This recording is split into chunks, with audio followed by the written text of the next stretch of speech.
Ya pemirsa, masih membahas seputar defisit keuangan BPJS dan masih bersama Bapak Irfan Humaydi, Sekretaris Utama BPJS Kesehatan, dan juga Berli Marta Wardaya, ekonom dari Indef. Ya Mas Berli, sebenarnya BPJS salah satunya juga melihat mana sih faktor-faktor supaya bisa mengurangi moral hazard ya. Tadi yang sebenarnya dilakukan untuk beberapa penyakit ya, tapi kalau nanti akhirnya putusan MA kan harus dijalankan. Nah, tapi kan ke depan kita juga perlu dong membuat masyarakat ini untuk menjaga kesehatan, tidak berperilaku moral hazard gitu. Misalnya contoh gini, orang ngerokok kita biayai sakit jantung misalnya atau sakit paru-paru. Nah, kan nggak boleh gitu. Nah, gimana cara supaya ke depan ada prasyarat-prasyarat yang agar juga tidak merugikan dari sisi keuangan BPJS gitu. Gimana? Ya memang untuk sebagai sistem yang nasional harus membuat pilihan-pilihan yang agak sulit kan. Ya, walaupun yang paling utama memang tetap perlu ditambah bensinnya. Jadi siapapun juga presiden yang menang nanti ya memang perlu menyesuaikan tarif ya dari situ ya. Antara tarifnya disesuaikan atau ya injeksinya diamankan sehingga tidak perlu tiap tahun nego yang berat gitu kan. Ya, tapi tadi juga yang sebut diantaranya mengurangi ataupun mengoptimalkan ya karena ini bukan lagi perilaku individu tidak lagi menjadi hanya bebannya sendiri. Betul. Ya sehingga ya kebebasan pribadi, tapi karena juga kalau dia jadi terus beban negara jadi ya. beban negara BPJS, sehingga negara dalam hal ini BPJS punya wewenang lah, punya untuk memberikan atau menyesuaikan servis yang disampaikannya gitu kan. Jadi seperti disebut misalnya yang paling jelas berpengaruh kuat dengan langsung, kesehatan ya adalah perilaku merokok misalnya kan. Ya misalnya ya perlu dikaji, tapi misalnya perlu dikaji apakah bisa ataupun cocok yang orang-orang yang sudah merokok sekian lama, misalnya batasan sekian tahun, saya nggak tahu, itu misalnya tidak dijamin untuk penyakit yang itu misalnya ya paru-paru, kanker ataupun jantung yang terkait erat gitu kan. Itu kan karena adalah perilaku individu, masa yang menanggung dari ya negara dan orang-orang yang membayar iuran gitu kan. Jadi harus juga mulai dari segi pencegahan dan juga bisa tadi memberi insentif dan disinsentif untuk perilaku-perilaku sehingga tidak lagi ya menjadi beban semuanya negara. Jadi beban ya negara ya.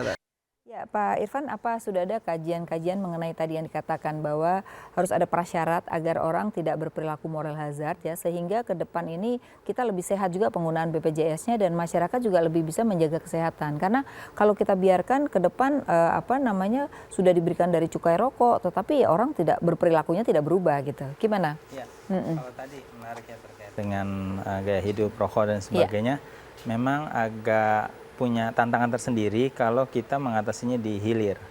Karena penyakit itu belum sulit juga mendeteksi secara eksak apakah ini memang penyebabnya karena itu merokok gitu ya. atau enggak. Justru mungkin malah sebaliknya dari hulunya. Artinya tanda kutip dikenakan sanksi cukainya lebih besar dan sebagainya. Paling tidak menurunkan nanti daya beli untuk rokok, khususnya untuk perokok baru. Kalau murah kan makin banyak. Nah, ini jadi melihatnya jangka panjang. Nah, dengan mengurangi kedepannya juga kan berkurang. Itu gitu. Nah, itu salah satunya. Tapi ada kajian, beberapa kajian, salah satunya selain cukai rokok tadi benar yang disampaikan cukai untuk minuman bersoda atau produk-produk berbasis ya gula, dan sebagainya gitu kan? itu dikenakan juga. Nah, ini untuk pembiayaan kesehatan. Termasuk juga kalau yang sekarang kan baru pajak rokok untuk pembiayaan ini. Ya harapannya. Saya dengar di Dirjen Pajak juga akan mengenakan beberapa hal yang berkaitan dengan penyakit. Nah, mungkin bisa berkolaborasi nih antara BPJS dengan Dirjen Bea Cukai untuk melihat apa saja yang nantinya akan menjadi biaya itu akan bisa jadi untuk masuk di BPJS gitu loh. Nah, misalnya kayak gula. Nah, itu nanti uangnya hasilnya diberikan kepada BPJS. Nah, ini kan juga membantu gitu. Itu sudah ada ininya? Ya, jadi Perpres yang terbaru, Perpres 82, itu salah satunya mengatur tentang pajak rokok yang berasal dari cukai rokok. Nah, ini peran pemerintah melalui Kementerian Keuangan, di mana khusus pajak rokok itu yang bagian di daerah, maka ada persentase tertentu itu untuk JKN ini. Nah, ini sudah dilaksanakan, jadi diintercept langsung oleh Kementerian Keuangan. Nah, nanti baru direkonsiliasi apakah dari kabupaten kota itu sudah ada Jamkesda yang diintegrasikan. Misalnya kalau dari pajak rokoknya let's say 100 juta di Pemda tersebut. Sudah diintercept, tapi ternyata misalnya nanti di Pemda itu sudah juga iuran untuk Jamkesda sebesar 100 juta, Iya. maka itu tidak bisa lagi menjadi tambahan. Tapi kalau belum ada sama sekali itu jadi tambahan untuk BPJS. Oh, gitu. Harapannya sih Iya. bukan tadi sebesar 10% dan ada kaitan dengan jam keseda. Harapannya on top dari jam keseda itu. Jadi Tambahannya ya dari tambahannya. situ ya. Jadi pajak rokok itu yang 10% itu 10%, betul. nanti itu dimasukkan ke program JKN. Oh, jadi itu udah ada aturannya ya? Sudah Ada, kalau ada Perpres persetujuannya tuh 82 ya? ada. Jadi Oke. memang pemerintah juga banyak bauran kebijakan untuk membantu suntikan dana selain juga yang langsung. Iya. Nah, Mas Berli, kalau kita lihat ini kan BPJS ini adalah kalau orang sudah sakit ya. Sebenarnya kita sudah menaikkan anggaran dari 3% jadi 5% ya untuk kesehatan ya. Nah, tapi untuk upaya dalam pencegahannya itu kan mestinya berbeda dengan BPJS ya. Nah, ini kita belum melihat program pencegahannya. Misalnya masyarakat itu harus rajin ke puskesmas menjaga kesehatan. Nah, ini kan kalau dulu kan ada yang namanya posyandu ya kan. Kemudian ibu hamil itu selalu diperiksa gitu. Nah, ini seperti apa supaya ke depan ini 5% ini juga dimanfaatkan untuk pencegahan dibandingkan hanya orang sakit saja gitu. Gimana nih Mas Berli? Iya kan kalau untuk kesehatan yang balita kan ada program keluarga harapan kan. Jadi dia untuk yang dia dekat-dekat Pencegahan garis ya? kemiskinan ya dia harus cek ke posyandu balita dan kemudian baru akan mendapatkan dana untuk keluarganya. Jadi untuk anak yang balita sudah ada.